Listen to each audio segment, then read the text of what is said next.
Okay. Hello everyone. सो आज हम हमारे वेरिलॉग एचडीएल की प्लेलिस्ट में अप डाउन काउंटर बनाएंगे। ठीक है, हमने हमारे लास्ट वीडियोस में सबसे पहले अप काउंटर बनाया, देन डाउन काउंटर बनाया, ओके, जो कि सिंक्रोनस थे। एंड आज हम दोनों को अगर साथ में कैसे बनाना हो, मतलब कैसे बना सकते हैं, तो वो हम आपसे सीखेंगे। ठीक है, अप डाउन काउंटर। सो सबसे पहले मैं क्या कर लेता हूँ, मॉड्यूल बना लेता हूँ। मॉड्यूल अप अंडरस्कोर डाउन, मैं नाम आप कुछ भी दे सकते हो।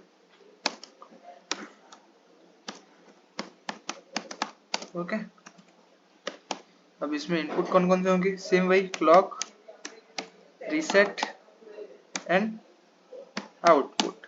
लेकिन यहाँ पर हमारे पास एक कंट्रोल पिन होगी जो कि डिसाइड करेगी कि हमारा जो काउंटर है वो अप काउंट करेगा या डाउन काउंट करेगा। तो हम उसको भी नाम अप ही दे देते हैं, अप अंडरस्कोर डाउन। ठीक है, उस पिन को मैंने नाम दे दिया। ओके, सो ये हमारी इनपुट में ही जाएगी। सो डिक्लेयर करते हैं हम input clock reset and up down.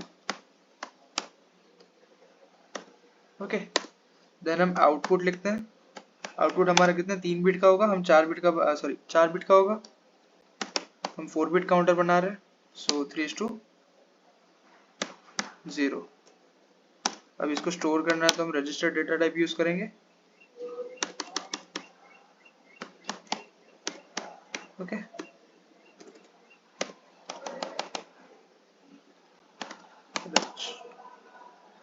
Now हमें क्लॉक को सॉरी काउंटर को सबसे पहले कोई इनिशियल वैल्यू देनी पड़ेगी। ठीक है, तो वो हम दे देते हैं कि out. Non blocking assignment use करेंगे क्योंकि सीक्वेंशियल सर्किट है। 4-D 0 मैंने इनिशियल वैल्यू दे दी। ओके, अब हम ऑलवेज ब्लॉक यूज करेंगे। @ अब किस पे काम कर रहे हैं, पॉजिटिव पर।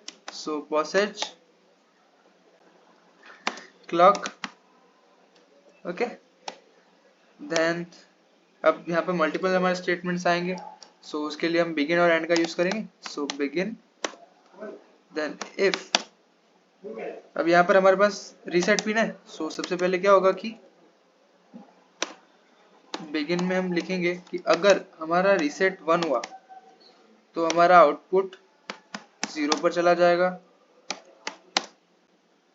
4-D 0। ओके, अब बारी आती है हमारे कंट्रोल पिन अप डाउन की। ठीक है, तो हम लेते हैं कि अप डाउन पिन अगर 1 हुई तो वो हमारा काउंटर अप काउंट करेगा। एंड अगर 0 डाउन हुआ, मतलब कि 0 हुई पिन, तो वो डाउन काउंट करेगा। तो इसमें भी सेम एल्स इफ यूज करेंगे हम।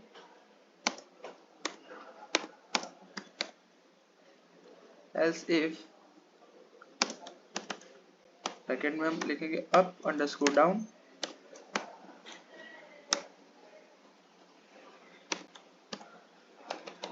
तो क्या होगा, आउट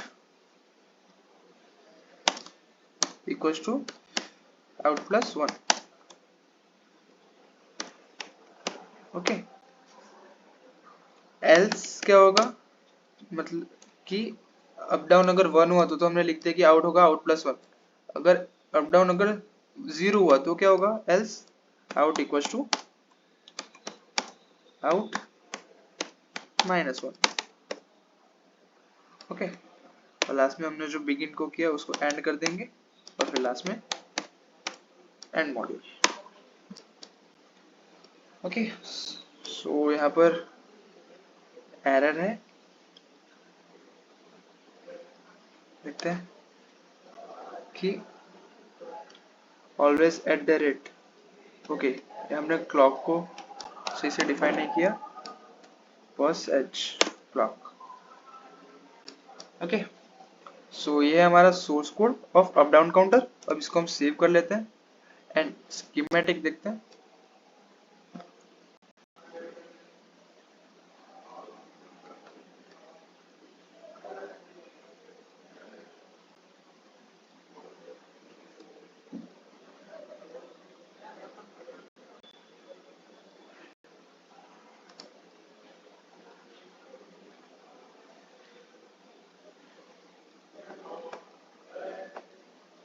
ओके, सो ये हमारा schematic diagram of up down counter, ठीक है, जो कि है सिंक्रोनस।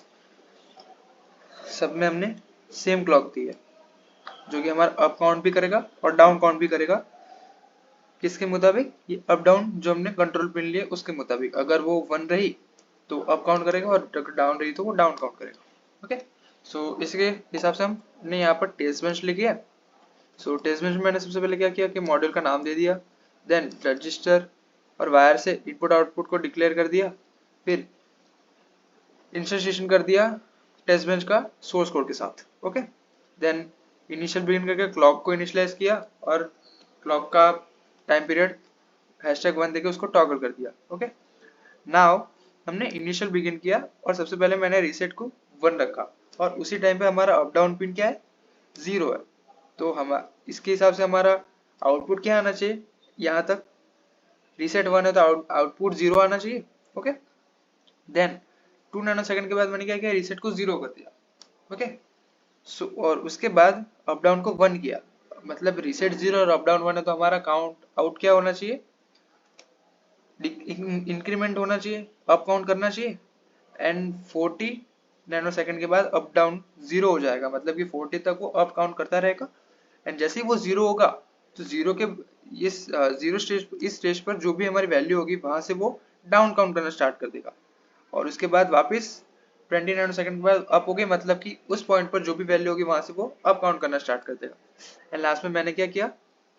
डॉलर फिनिश करके स्टॉप कर दिया वेवफॉर्म को। ओके, सो अब इसके वेवफॉर्म देखते हैं कि हमने जैसा सोचा है वैसा आता है कि नहीं।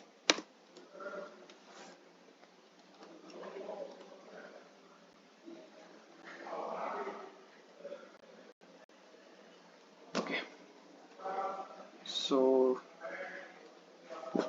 हमारे वेवफॉर्म कुछ ऐसा आएंगे, ठीक है। सो आप देख सकते हो कि सबसे पहले जब पॉजिटिव सबसे पहली क्लॉक आई उससे पहले की हमारी वैल्यू 0 है, ठीक है, और उस टाइम हमें रीसेट पिन भी 1 है तो आउटपुट हमारा 0 होना ही चाहिए। ओके, देन जैसे ही रीसेट 1 0 हुआ उसके बाद की जैसी फर्स्ट पॉजिटिव क्लॉक आई वहां पर हमारा वैल्यू 0 क्या होगा? अप होता जाएगा, सॉरी डाउन होता होगा। क्यों? क्योंकि यहाँ पर हमारी अप की वैल्यू है 0, तो यहाँ पर 0 के बाद 15 होगा, 15 14, देखो आप चाहो तो यहाँ पर देख सकते हो वैल्यू 14, फिर यहाँ पर 15 हो गई वापस। क्यों? क्योंकि यह जब इस पॉजिटिव क्लॉक आई वहां पर हमारी अप डाउन पिन 1 हो गई, तो अब क्या काउंट होगा? अप काउंट होगा। तो 15 के बाद क्या होगा? 0 1 2 3, जब तक हमारी अप डाउन पिन 1 है तब तक वो अप काउंट करता रहेगा।